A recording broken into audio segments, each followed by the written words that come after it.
Assalomu alaykum, yaxshimisiz? Assalomu alaykum. Ismingiz nima? Ismim Teshaboy. Meni ismim Dilnavoz. Tanishganimdan xursandman. O'zingiz haqingizda gapirib bera olasizmi? 20 yoshdaman. Ishga kirgani keldim, sotuvchilikka. Sotishni yaxshi ko'raman. Maktab bitirganman. Qaysi tillarni yaxshi bilasiz? Tillarni bilaman. O'zbek tilini yaxshi bilaman, yaxshi gaplashaman, yaxshi yoza olaman. Rus tilini bilasizmi?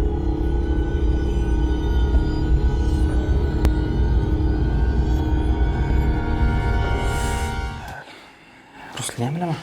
Rus tilini ham bilasiz. Yaxshi bilasizmi rus tilini? Ha. Xo'p, unda ruschada o'zingiz haqingizda gapirib bering. Я родилась в O'zbekiston. Shu?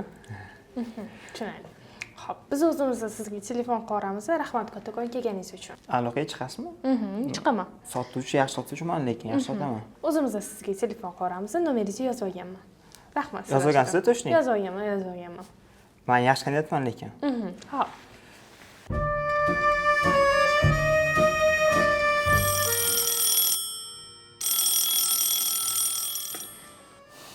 Eshitaman. Assalomu alaykum. Siz o'sha odammisiz? Muammolar hal qilib beradigan? Menga juda yordamingiz kerak bo'lyapti. Men bo'lmas ishlarni olurmayman. Qiziq emas. Yo'q, u sunnangiz juda muhim ish menga. Yordamingiz juda kerak. Yo'q-e? Men ishga kira olmayman hech qat olmayapti. Bugun o'zi 5 joyga bordim. Qiziq. Muammo rezyumemdami ham bilmayapman nimadaligini. Mayli, xo'p. Hal qilib beraman ishingni. Ha, qilib berasizmi? Bilib berasizmi? Rostdan. Voy, rahmat. Men telefon qilaman sizga, xo'p bunda kechroq. Xo'p, rahmat. Yes. Keling siz bilan nima uchun Teshaboy shuncha harakat qilsa ham ishga kira olmay turgani haqida tekshiruv yuritamiz. Shu videoni oxirigacha tomosha qiling va barcha savollaringizga javob olasiz.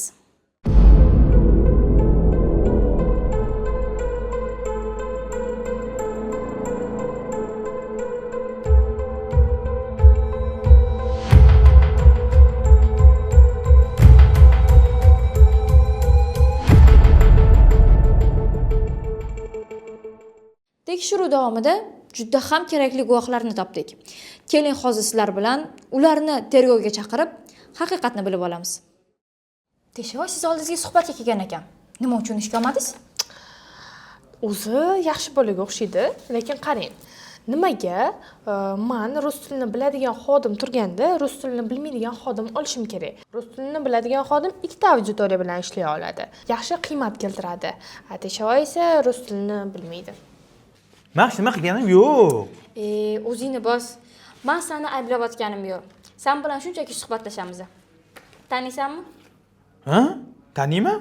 Teshaboy-ku, do'stim. Sen o'rtog'ing shuncha ish qidirib sarson bo'lib yurganda, sen ish ochibsan.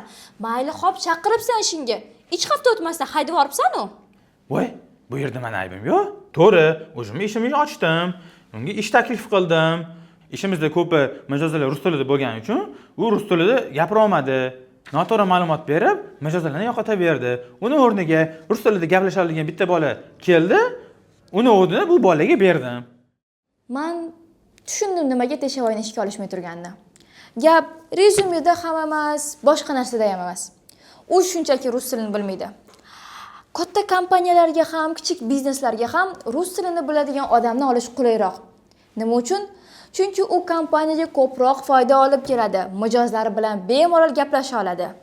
Rus tilini bilmaydigan xodim interneti yo'q, Wi-Fi ga o'xshaydi. Bor, lekin foydasi yo'q. Allo, nima bo'ldi? Hal bo'ldimi? Ha, bildim. Hamma ayb o'zingda ekan. Nimaga? Voy, rus tilini bilmaydigan xodim hech kimga kerak emas ekan. Nima qilaman unda? Va nima ham qilarding? Ish kerakmi? O'rgan unda rus tilini. Qanaqa o'rganaman? U qancha vaqt ketadi unga? 2 yil, 3 yil ishlash kerak-ku, o'rganish kerak. Shunaqa deyishini bilgan edim. Shuning uchun senga bitta zo'r narsa topib qo'ydim. Yo'q, qanaqa yechim? Rus tilini atiga 3 oyda o'rgatadigan platforma. Nima? 3 oyda? Yo'q, ishonmayman. Rostdan gapim bo'lmasdan eshitib tur. Bu platforma Prepus. Bu yerda sen 24 ga 7 istagan vaqtingda dars qilaverasan. Senga individual ustoz biriktirib beriladi, guruh darslari bo'ladi va eng asosiysi, pulini 6 oyga foizsiz bo'lib to'lash imkoniyati bor.